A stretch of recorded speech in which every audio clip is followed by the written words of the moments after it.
This is an important reform.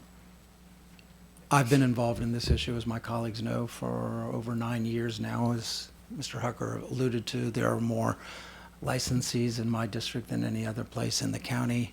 And for 9 years, I have heard that this enterprise of ours does not work. We are, as we appreciate, the only county in the United States of America to have a virtual monopoly on all aspects of alcohol.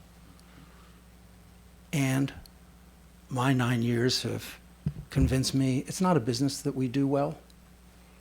And I personally have become convinced it's not a business we are going to do well. I think this is a failed enterprise. And I do believe that this should be a first step. The public testimony that the chair alluded to from the restaurants and our beer and wine people basically all said, do not stop here. This is a good first step. And it is, assuming the wholesalers participate. It is a good first step. But it must be just that, a first step, in my opinion. And I get that this resolution does hit the sweet spot of union acquiescence, executive branch acquiescence, I presume, and our council. For me, it falls short of what we ought to be pursuing, which is a far more fundamental change in how we go about this work.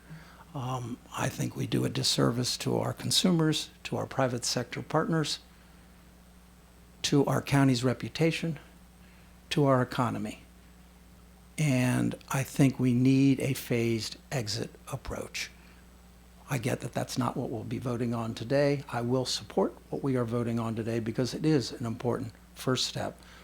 And I also appreciate that I'm arguably an outlier in this conversation, and I respect my colleagues' view with respect to this.